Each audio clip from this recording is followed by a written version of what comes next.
কখনো যদি আপনার পরিবার আত্মীয় স্বজনের ভিতরে কখনো কাউকে দেখেন কারো বিয়ে হতে দেরি হচ্ছে, কারো সন্তান হতে দেরি হচ্ছে, আল্লাহর ওয়াস্তে কটূক্তিমূলক কোনো কথা বললেন না রে ভাই, কটূক্তিমূলক কোনো কথা বললেন না, যে কথাটা ওনার অন্তরকে আঘাত করে। কারণ সন্তান সাজার চেষ্টা করলেও মা বাবা সন্তান আনতে পারবে না যতক্ষণ না রবের মর্জি না হয়। যতক্ষণ না রবের মর্জি না হয় ততক্ষণ তিন কবুল বলার অধিকার কারো নাই।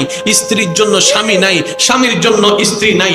সেজন্য মনে রাখবেন, সন্তান হওয়াটাও আল্লাহর ইচ্ছা, না হওয়াটাও আল্লাহর ইচ্ছা, বিয়ে হওয়াটাও আল্লাহর মর্জি, না হওয়াটাও আল্লাহর মর্জি। কাউকে আঘাত দিয়ে কথা বললে আল্লাহ নারাজ হয়ে যায়। আল্লাহ আমাদের সবাইকে বুঝার তৌফিক দান করুক। এই পর্যন্ত ডায়াবেটিসের কারণে কয়জন মানুষ মারা গেছে আর সুইসাইড করে কয়জন মানুষ মারা গেছে একটু লিস্টি করেন। এবার যতজন মানুষ সুইসাইড করে মারা গিয়েছে তাদের লিস্টির মধ্যে কারণ দর্শান। একটা কারণ খুঁজে পাবেন, মানসিক যন্ত্রণা, মনের যন্ত্রণা। আর একটু জোরে বলতে হবে, মনের কষ্ট সহ্য করতে পারে নাই বলে ফাঁসিতে ঝুলে গিয়েছে, বিষ খেয়ে ফেলেছে। অপমান সহ্য করতে পারে নাই বলে সে সুইসাইড করেছে। আত্মীয় স্বজনের কথা সহ্য করতে পারে নাই বলে সুইসাইড করেছে। পরীক্ষায় ফেল করেছে বলে সুইসাইড করেছে। কোনো প্রিয় মানুষের থেকে আঘাত পাওয়ার কারণে সহ্য করতে না পেরে সুইসাইড করেছে। কথা বলেন ঠিক কিনা? আর একটু জোরে বলেন ঠিক কিনা? এবার আমি আপনাদেরকে বলি, আঘাতটা কোথায় লাগে? কানে, পেটে, হাঁটুতে নাকি অন্তরে? জোরে বলেন না রে ভাই, আমি সবার মুখে শুনতে চাই। কোথায় লাগে? অন্তরে। কোথায়? আরে জোরে বলেন কোথায়? কারণ ওই প্রিয় মানুষটা যার থেকে আপনি আশা করছেন তাকে আপনি ব্রেইনে রাখেন নাই, কানে রাখেন নাই, মনে জায়গা দিয়েছেন। ওই মানুষটা কষ্ট দেওয়ার কারণে আপনার মনে আঘাত লেগেছে, আপনার মন ভেঙেছে, আপনি ডিপ্রেশনে চলে গেছেন, কষ্টে চলে গেছেন, আপনি আস্তে আস্তে সুইসাইডের দিকে চলে গিয়েছেন। রব বলে যে এইবার বুঝতে পেরেছো কেন আমি তোমাদেরকে বলেছিলাম মনটা আমার নামে দিয়ে দাও? আর একটু জোরে বলেন। এবার বলেন, আমাদের ভিতরে পরিচিত অপরিচিতের ভিতরে সুইসাইড করেছে এমন মানুষ আছে না নাই? নেশাখোর আছে না নাই? একটু জোরে বলেন না। গাজাডি আছে না নাই?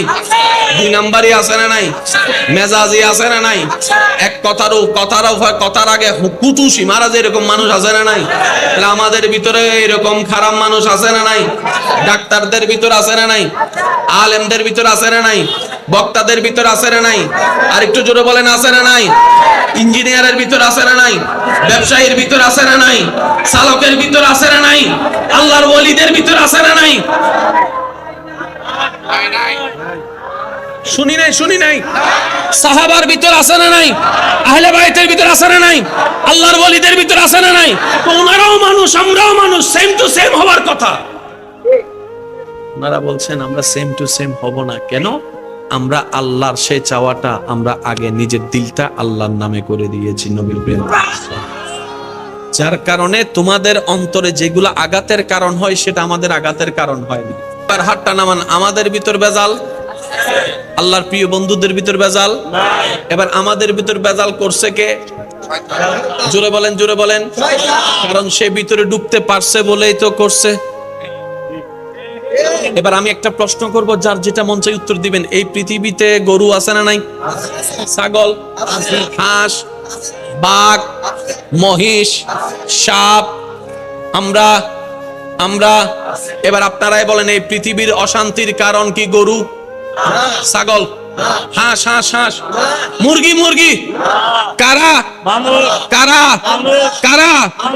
যারা পড়ালেখা করি তারা, যাদের বলার জবান আছে তারা। কথা বলেন না রে ভাই। যাদের নিজের চলার পা আছে তারা। যারা আল্লাহ যাদেরকে শ্রেষ্ঠ বানিয়েছেন তারাই হচ্ছে এই পৃথিবীর অশান্তির কারণ। একটু ভাবেন, কিনা আমি তো অশান্তির কারণ হওয়ার কথা ছিল না। যে জান্নাত চাচ্ছে এখানে শান্তি না অশান্তি? অশান্তিওয়ালা তো জান্নাতে যেতে পারবে না। কি বলেন আপনারা? অশান্তিওয়ালার সাথে জান্নাতের কোনো সম্পর্ক নাই। শান্তিওয়ালার সাথে শান্তির জায়গার সম্পর্ক, অশান্তির সাথে অশান্তির জায়গার সম্পর্ক। তো অশান্তির জায়গা কি? জাহান্নাম। শান্তির জায়গা কি? এবার এই কথাটা বললে আপনারা সবাই আশা করি একমত হবেন। সব শান্তির কথা বাদ দেন, সামনের জনের শান্তির কথা বাদ দেন। চোখে যাদেরকে দেখতেছেন তাদের কল্যাণ শান্তির কথা বাদ দেন।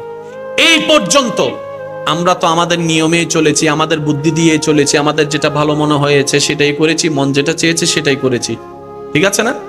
সত্যি করে বলেন তো, এই পর্যন্ত নিজের মন মতো চলে নিজের মন থেকে কয়জন শান্তিতে আছি আমরা? অন্যের শান্তির কথা বাতিয়ে দিলাম, নিজের শান্তি তো নিজের কাছে নাই। কথা বলেন না রে ভাই, কথা বলেন ঠিক কিনা? অন্যের কথা বাতিয়ে দেন, বাতিয়ে দিলাম, আমি এত কিছু করলাম, আমি নিজে শান্তি পাইলাম না। নিশ্চয় কোন একটা জায়গায় আমার একটু ব্রেক দেওয়ার দরকার আছে, একটু থেমে নতুন করে রিভিউ করা, ভাবার দরকার আছে। জোরে বলেন না, ভাবার দরকার আছে। এবার ব্যক্তি মানুষ নিজেকে প্রশ্ন করছে, আরে আমার তো গাড়ি বাড়ি সবকিছু আছে দুনিয়ার সচ্ছলতার জীবনে, কিন্তু এখানে শান্তি নাই কেন? রব বলে যে এই শান্তিটা দুনিয়ার কিছু দিয়ে করতে পারবি না, এখানে শান্তি যদি পেতে চাস আমি রবের রহমত লাগবে। একটা কথা মনে রাখবেন, এটা মাথায় এবং মনে বসায় ফেলার চেষ্টা করবেন। যতক্ষণ এটা শান্তি হবে না, কোথাও শান্তি নেই।